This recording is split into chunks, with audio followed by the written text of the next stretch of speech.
for Vendetta. Buy the 2-disc collector's edition on Tuesday. The only verdict is vengeance. Go deeper into the most revolutionary film of the year with breathtaking special features. I'm ready. People should not be afraid of their governments. Governments should be afraid of their people. It's time. From the creators of the Matrix trilogy comes an uncompromising vision of the future. V for Vendetta. Buy it Tuesday on DVD. It was the best summer ever. I didn't spend it at the beach or on a family vacation. In fact, I spent most of my time at work. Early mornings, late nights. It might sound boring, I know, but I did a lot of growing up that summer.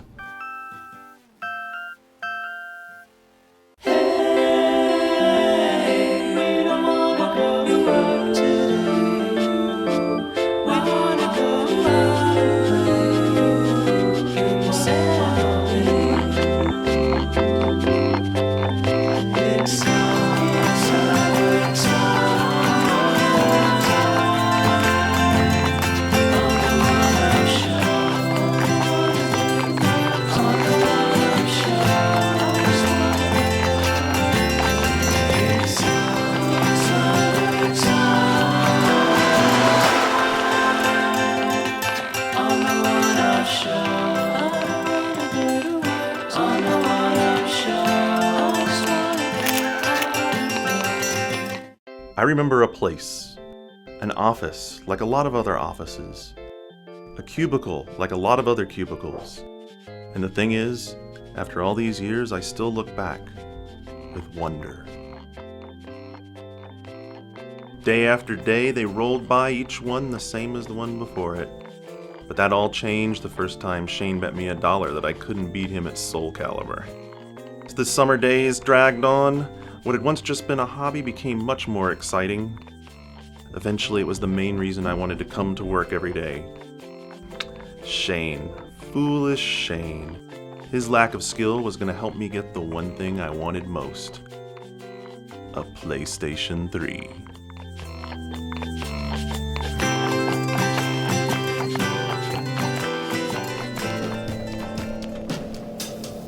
Hey Darren, what's up? Oh, hey man, what's going on? What's going on? Did you go to EA last week? Yeah, I was there. Valve pretty much dropped the bomb on that place. That's why I'm here. I missed it, and I wanted to know, like, you know, everyone's been buzzing about, especially Portal, but the other stuff as well. I mean, what'd they show? Portal kind of came out of nowhere. I mean, like, no one was expecting that. I knew there was a new single-player game they were putting together with some new kind of mechanics, but you ever hear that game? How do they pronounce it? Narbacular Drop? Narbacular Drop. Yeah, I've been reading about that. I downloaded it because everyone was talking about Portal and said that this was the previous game that they worked on. I guess they were DigiPen students. Yeah, they were students. It was like their senior class project or something. And the project had been done for a year, and they got scooped up by Valve. That's awesome. Yeah, what a way to go.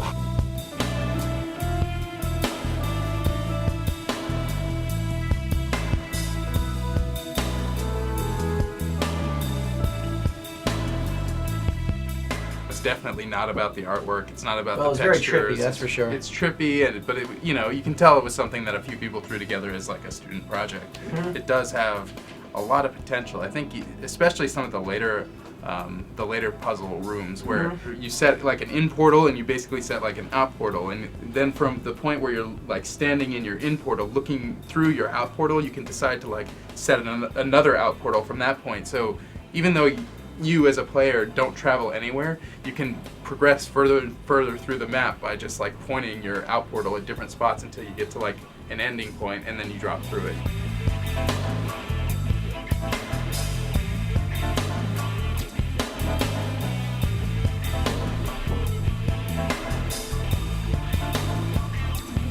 And not even that, just like being able to like drop a portal underneath an object, and you have to move across a room somehow, and instead of like pushing it, you're actually like just creating new random portals throughout the room. Yeah, it's crazy.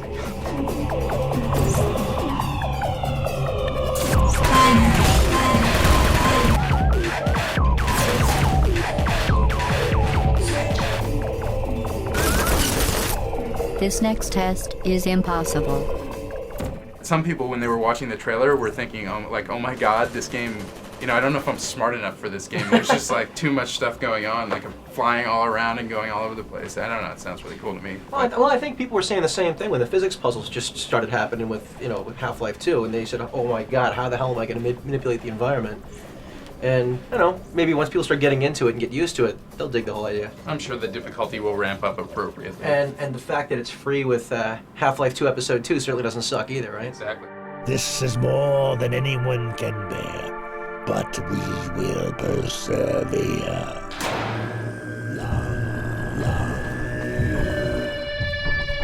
We're done running. This is our chance to take back our world. We're not going to lose it a second time. Of course, the most important thing, in a way, that they TF2. show, TF2. I saw it, I went to E3, my first E3 was in 1999. I wasn't even in the industry yet. I just faked a company name and went with a bunch of my friends.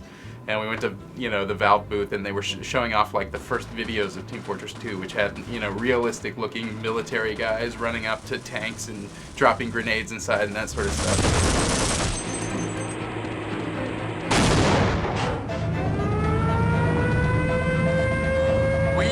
Incoming! 7 years later, the game still hasn't come out, and now it's this thing that looks like The Incredibles.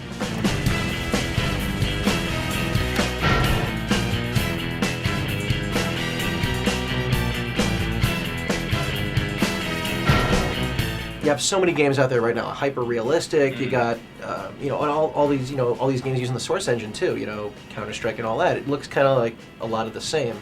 Crisis and all those, Battlefield. Yeah, There's plenty of vehicular generic Soldier number 7 right. with the new helmet. Exactly. So with TF2, I mean, it really the way that each character looks unique and almost like you're playing with action figures as a kid. Right. Because really, when it comes down to it, TF2 is just kind of like capture the flag, but really trippy. If it had looked more realistic, like any of those other games we mentioned, I don't think it would have felt like Team Fortress. Mm-hmm. Team Fortress has always been kind of wacky, shooting nail guns and, running around at speeds that are way, way, way too fast for humans to run at and all this sort of thing. I'm glad it's cartoony so that, they can keep the gameplay feeling more arcadey than it may have if they had gone realistic with it.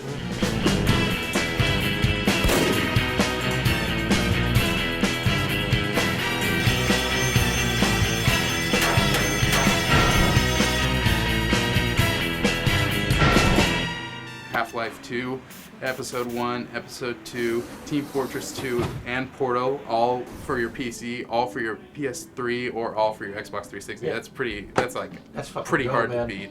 I gotta tell you, man. I have a pretty pimpin' computer at home, but Yeah.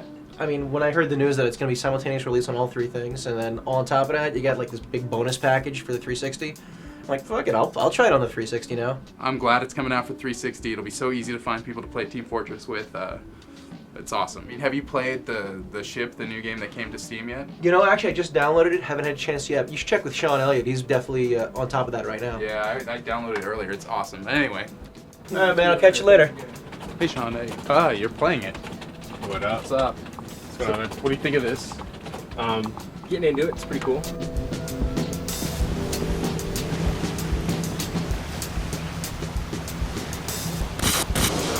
I wouldn't have even found out about this game if it wasn't on Steam and in their top image for the day or whatever. Right. They're doing a really good job of marketing these small games that no one would ever hear about if they didn't decide to put them out.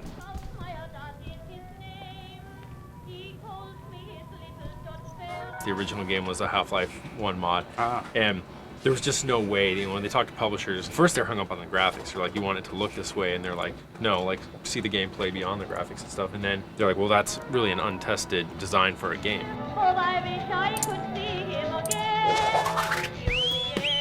It takes a little explanation to anyone. You say, what is this game? Is it deathmatch? It's purely a multiplayer game, and there's a single-player content. It's designed as a multiplayer game. What would you say it is? The Sims meets Clue meets deathmatch? That's pretty correct. Where all set in a cool fantasy ship. You're tasked with finding and murdering one other occupant on the ship, and likewise, someone that you don't know has got, you're their target.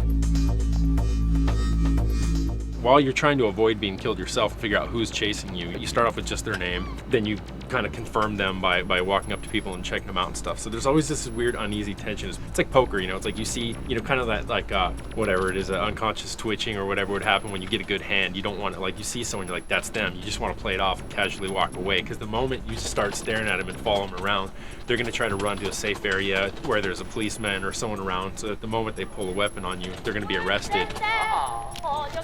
Once they begin attacking you, you can attack back. So the idea is to try to stay as stealth as possible and just, you know, be nonchalant and then come up behind them when they walk into another room where there's no one looking. Yeah, you're saying you see them freaking out, and you can get them into a situation where they're running from you and they're going to a guard or something, and they just get so exasperated they pull out their weapon, and then boom, immediately they get arrested. So you just got some random person like in the brig just for, and you weren't even chasing after him. So that stuff's pretty cool. Some people just, they're like, what? What's this stupid? Why do I have to take a dump? Why do I have to read? Why do I have to sleep and stuff? And of course it's there so that you're not constantly just running around chasing one another in this.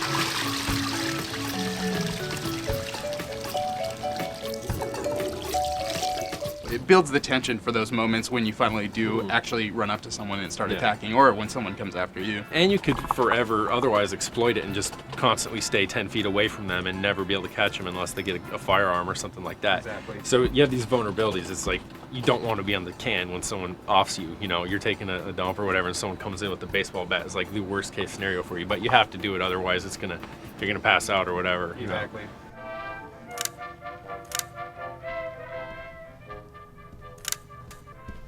A lot of games you just show a screen and people immediately get it, like, oh, it's a first-person shooter. I can kind of figure out the rest. Maybe it'll have vehicles, maybe it'll have aliens, or maybe it'll be set in a military theme or something. Yeah, but the only way to really figure out what's going on in this game, aside from reading, like you said, 500 words about it, is to sit down and play it yourself. Right. I almost wish there was a demo available for people, because it's kind of one of those things where, you know, it's like you try it and get a sense for if it's something you like. I mean, if you're going in for fast action, you will be disappointed. But I think if you like some of the more nerdier board games that are out there, the card and stuff games, like Ticket to Ride, you know, things like that, you probably get into it. Yeah, it has a lot of personality, much more so than, you know, any of the big name deathmatch games that are coming out these days, I think. And the assumption a lot of people have is that innovation should reign supreme, and that just because you're innovative, you need to sell a million copies, and that's not necessarily the case. But as long as you're selling enough to sort of justify what you're doing and keep you doing what you're doing. Now they have an outlet where they can make their money back. Right. You know, and that didn't exist before. That sort of philosophy could carry over to, you know, Xbox Live Arcade and stuff too. For sure. Especially now that Valve's announced that they're making it so you can immediately develop both for 360 and the PC with their engine. Well, anyway, yeah, cool. But hopefully I'll find you playing it online. Sounds good. Have fun.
How did the Minibosses form? What was the genesis? Were you guys all sitting around and really liked the Flashman stage in Mega Man 2, or where did it come from? There used to be a band called Genova Project, and Aaron and Woody were in that band.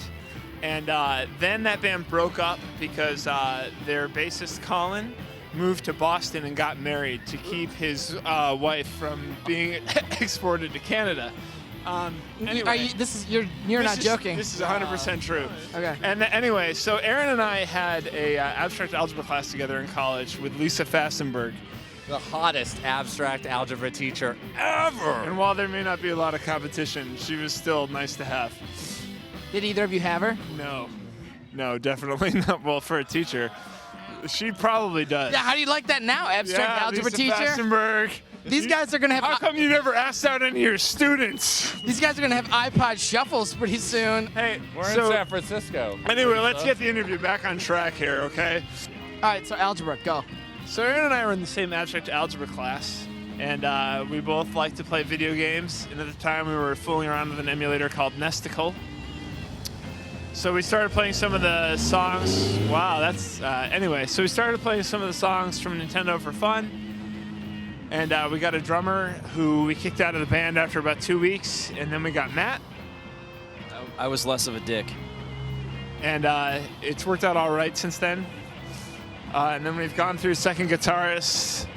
Basically, I mean, John will probably be kicked out of the band pretty soon. Why do you go through some? Is the lead parts of Mega Man 2 extra tricky? Is there ego?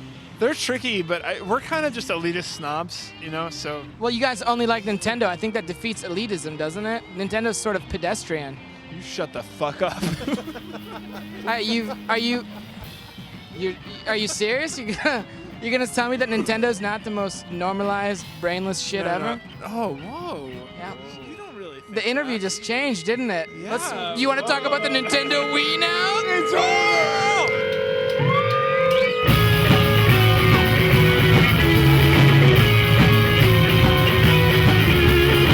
First thing I was wondering, as we're sitting outside, Mark McDonald and I from Game Videos are sitting outside and we're listening to the songs that you're picking, and we hear like the Mega Man suite.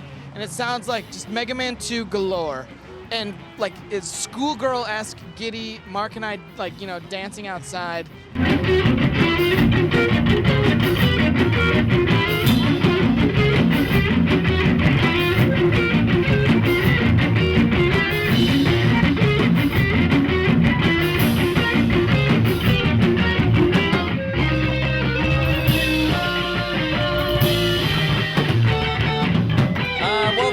A lot of Nintendo games, obviously, but the ones we pick basically are pretty much our favorites, the ones that we really like the music from and that we grew up playing. So Mega Man 2 is pretty much the top choice on all of our lists.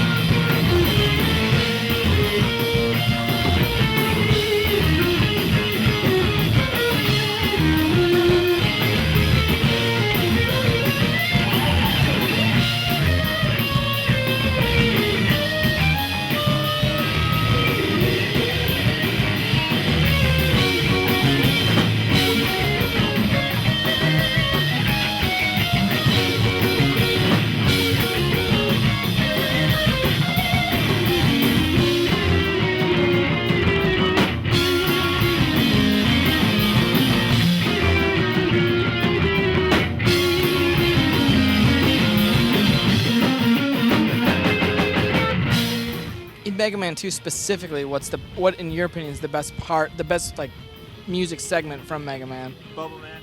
Woodman. He's lying, Bubble Man. Maybe Flash Man. He's also a lie. I don't know. Not so much. Wily. Wily 1. I think Wily Castle 1 is probably the best piece of music that Mega Man creators have seen.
lot of massage parlors in San Francisco. And I like to say that Mega Man 2 has a very happy ending. Oh, God. Wait, the ending of Mega Man 2, though, doesn't he die? He dies at the end. He's walking in the... That's all every robot That's wants. right. He turns into a real boy just for a second. Oh,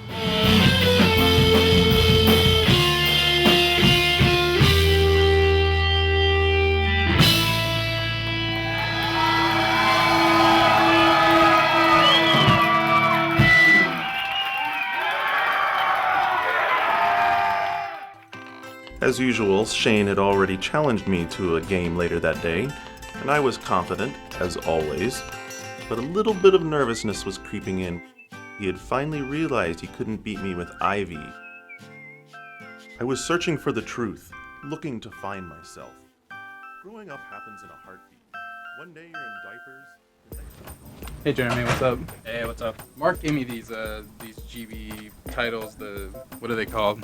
BitGenerations. Yeah, BitGenerations, and I have 2 of them, but I don't have that one, Boundish, and I was wondering if I could check it out. But yeah, these are kind of Nintendo's Japanese stylish side that you never really see in America. I mean, all the BitGeneration games come in this kind of unique packaging that's much smaller than a standard GBA title. Totally. The aesthetics, especially of Boundish, with the little international male-female symbol characters, the 8-bit sounds, the really simple vector lines on black backgrounds, it just has this kind of like super minimal, super slick, stylish feel, intentionally retro, but very friendly to... it kind of strikes me as playing up to what casual gamers, think of as video games. Do you like that one? It's my least favorite of the entire group. It's Oh. okay, but it's kind of like Pong, but stylish. I see. It's got 5 different variants in it. I'm not really a big fan of any of them. The worst is definitely the box toss, where you're like a guy tossing a box in the air and catching it, and that's it. So it's like single-player Pong. Yeah, it's kind of not so good. There's a really interesting version, which is almost like foosball. You're kind of on these strings, and you can bounce in and out. But by bouncing forward or back, you can actually add a little extra velocity to the ball. Ah. Which is, it's interesting. And like the guy in the back, whenever he hits the ball, screams, "Yay!" or "Wee!" It's kind of weird. I think the best mini game in Boundish is where you've got 2 guys who can move up and down and back and forward kind of freely. And there are large blobs of neutral color on the ground. And whenever your ball passes over one of these blobs, it takes on your color. If your opponent runs across a blob that's your color, it'll slow him down. And if your opponent hits the ball through a blob, then it changes his color and slows you down.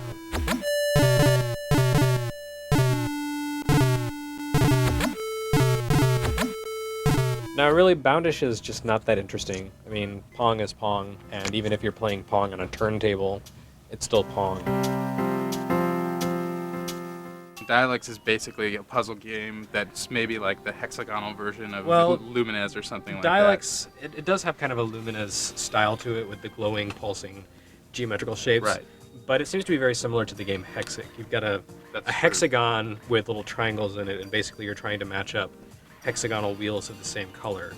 And as you play, you start out with just 2 colors, but as you play, more colors come into the mix, and that actually makes it really hard because the color choices are not very good. You start out with light green, and then you get a green and brown and a light brown.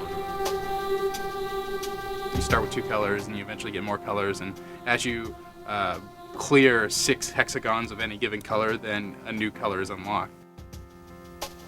And it does have bombs and stuff like that, but what it doesn't have is a score. Like, there's no score keeping it all in the game. Yeah, it doesn't have a score, it doesn't have alternate modes, it doesn't have different color choices. It's very limited, and I mean, the game itself is fun, but there's just the game, and that's it. Yeah, exactly.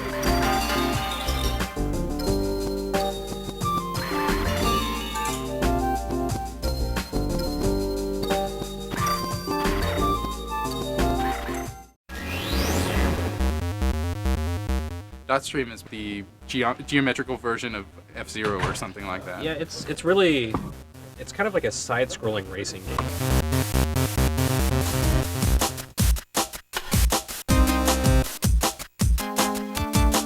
There are zipper pads that make you go faster. There's a pit lane Right, where you right. can like stop for a second, build up what are essentially like a turbo boost that you can activate yourself, but it also acts as your health at the same time. The crystal works as kind of a shield, so Right. you don't want to use all of them at once on a more advanced track, because if you run out of them from boosting, then you'll end up Right. running into something and dying. Which is kind It'll of be the game over. same way that F-Zero's energy system No, is it handled definitely right now. has an F-Zero kind of style to it. In the pit lane, you can decide to, how many crystals you're going to store you up can at sit any there time. and recharge as much as you want. Right. So you run the risk of the rest of the pack tearing ahead of you. Yeah, the one thing I don't really like about Dotstream is that I haven't figured out a way to start out even with everyone else at the beginning Yeah, of the they all race right at It the feels like beginning, yeah. you're always controlling the slowest dot, which is kind of strange. The AI racers, if you will, tend to be really haphazard in the way that they move around the track. They turn a lot, and obviously the way the game is built, if you're going straight, that's as fast as Right, you're going to be able the to less be. you turn, the faster you go. Right, It's a really interesting game. I mean, it's just an exercise in minimalism, but even so, it has some racing mechanics that are kind of complicated that I haven't seen in another game. If you cross over another racer's line, the line they create behind them, you don't crash, but you slow down. Yeah. So it's to your advantage to kind of stay away from the rest of the pack and avoid crossing over anyone else's line. I know I really enjoyed, the initial discovery of these games a lot more than I did continuing to play them. I think they're more novelties than sustainable games. How And much 3 are out do now. they cost? They're 2,000 yen, which is about $18 here. It seems like they should be. I was thinking they should be more like 1,000 yen or 1,500 yen or something like that. Because Nintendo seems to be going after a very casual market here Mhm. with these games, which really fits their mission in Japan right now. I think, if they release these as full price collections of 3 or 4 games apiece for the DS, they'd be really good deals, and I could see them coming out in the US. But individually, as $20 Game Boy Advance cartridges, I don't think these have a lot of prospect for coming here. Anyway, can I borrow a Boundish from you? If you're not playing it? Knock Cool. yourself out. Ah, my summer in Japan. Or rather, my summer watching the video of the week I spent in Japan with Milky. 22 hours of watching the same video over and over. I don't think I'll be ready to go back for a while.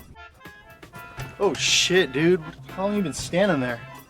Long enough. You scared the shit out of me. How's this going? It's coming along. Yeah? Yeah, still got some work to do on it, but...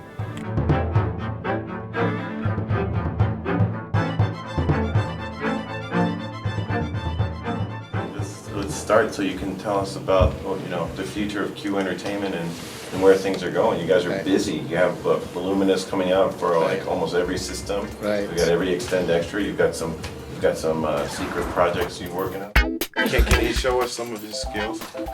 Demonstrate. He's saying that he's actually better than us. Oh really? Yeah, I was watching. He seemed pretty good.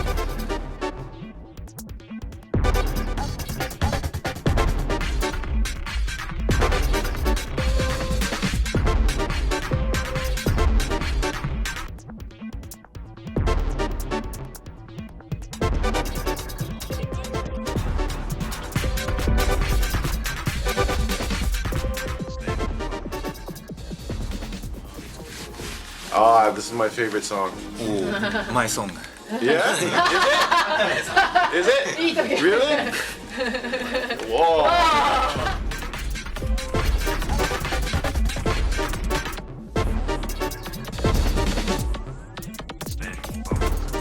Right. So, when do you think you'll have this done by? Need it for next week, right? Yeah, well, hopefully before then. Hopefully before then. Yeah, it will be.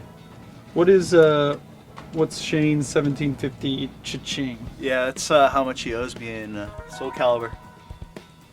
He owes you $1,700 in Soul Calibur betting.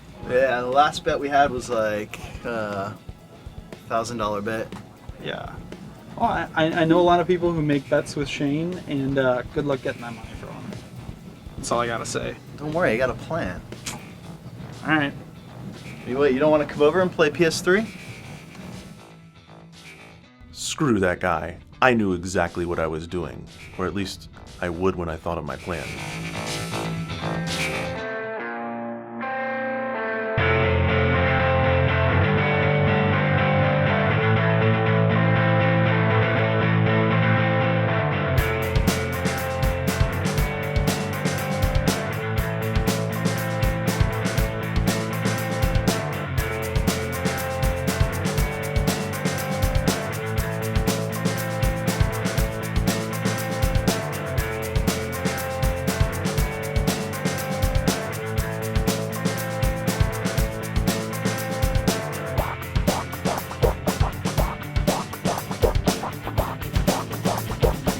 Started out as sort of like a web gathering of the fighting game communities. We decided we'd hold tournaments, and over the years it's sort of grown bigger and bigger and more official, and now we're at the point where we're attracting sponsors, and it's sort of like a homegrown fighting game, pro league.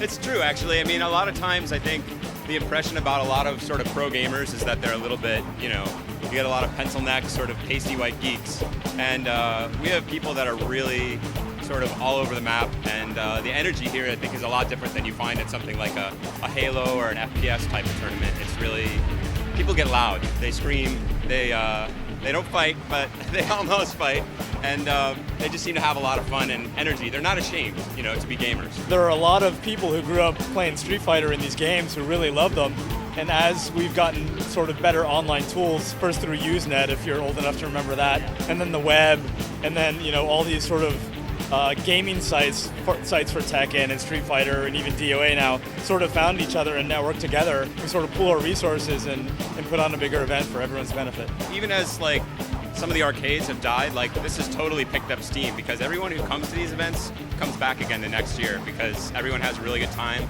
And I think the idea of meeting people in gaming is sort of that's been gone since the arcades. You hang out with maybe your friends, but you can really connect with a lot of people here and have just a good time.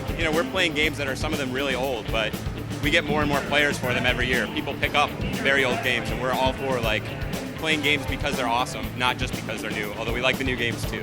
This would be the first year that Super Street Fighter 2 Turbo isn't officially being played. What were the reasons behind that? Because that's always been just a really old school favorite around here. Right, there's really only one reason, and there's not a satisfactory port on consoles. We moved in the B tournaments, we were all arcade, now we've moved to all console. Oh, why is that? Why is that? Well, arcades are dead. We're sort of the hardcore fighting game players, and we held on to arcades for as long as we possibly could. And when it got to the point that even in the hottest spots in the country for fighting game players, arcades were closing, we saw the writing on the wall, and we had to move to consoles. So some of the newer games, the Verse series from Capcom, and of course the 3D games have great console ports. Some of the older games, Super Street Fighter 2 or Turbo, has no arcade perfect console port, and that just wasn't really acceptable. This is something I've been really wanting to know, because Evo is a fighting game tournament first and foremost, but now we have Super Mario Kart here. Could you go into detail? Evo 2K is about the tournaments first and foremost, but like Seth said, it's also about sort of getting together with a lot of other gamers and having fun. And when we looked at Mario Kart, it's something that we can do really for free. It takes very few resources because we run the first round of the tournament as time trials. So that means if we had 500 people who wanted to do Mario Kart DK, you just do time trials and we take the top 8, and then we run the top 8 sort of as a bracket. So it's something that's very inexpensive to do, and as we've gone to these sort of gaming conventions like E3 and PAX, we've been amazed at the number of DSs that we've seen. I mean, everyone has a DS, right? So that's kind of a fun portable gaming device, and we want to try to support it. Of course, the primary focus is the fighting game tournaments, but we can do something that's easy and really fun and sort of appeals to, sort of the casual side as well, then we want to do that. So we won't be seeing Halo 3 at next year's Evo. You're not going to see Halo 3 at next year's Evo. You're not going to see lots of racing games. This is not sort of a new direction for us. It's something that we can do on the side that's fun. But were there any other games that you guys would like to see at Evo, fighting game related? I would really like to see Smash. So we're really looking at Brawl on the Wii, and we want to try to bring it in a way that we maintain what makes it unique, what makes it separate from the Street Fighters and the Tekkens, which also makes it competitive and attractive to the hardcore Smash fans. We can have whatever games we want here, and we do for the most part. These are the games we like. So we've been doing this for a long time, so I feel like Street Fighter history is our history as well. And this whole community is all part of it. You know, we know people all around the world.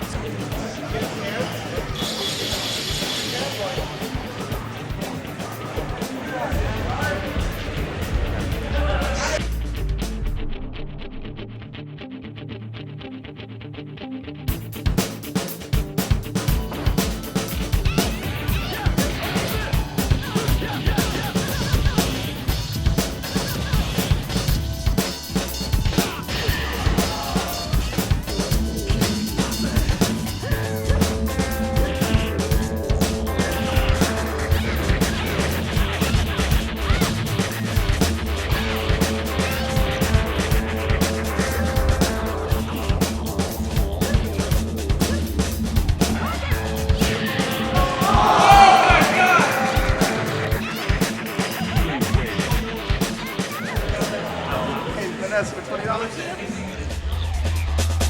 Final round, go.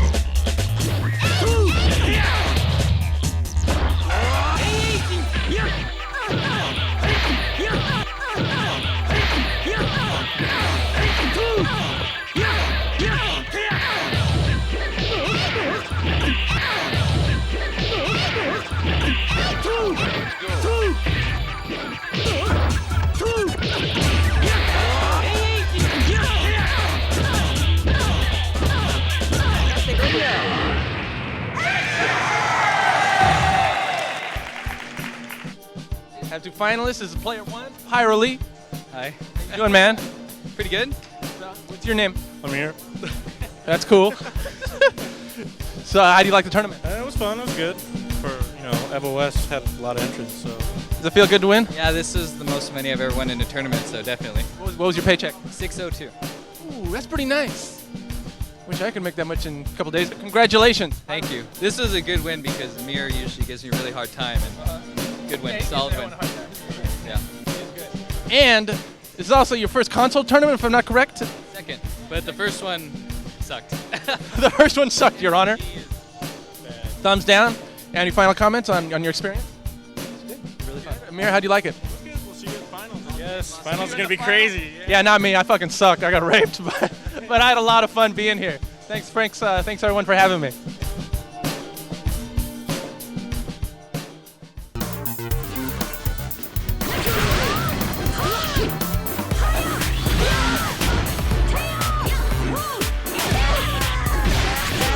You see that?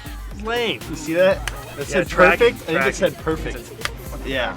All right. You want to bet on this one? What are we at? 1750. Let's bet. Okay, I was just making sure. Let's bet 50. All right.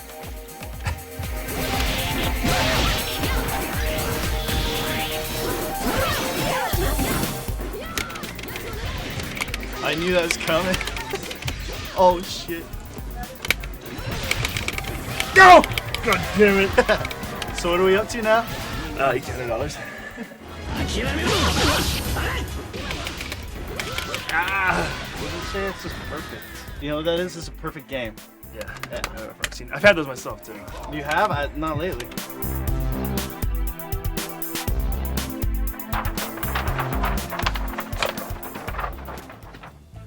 Whoa, sweet Contra poster, dude. Oh, nah, man. It's my winnings. Holy crap, $2,000? Oh, hold on. Shit, this isn't right. $6,000? That's right.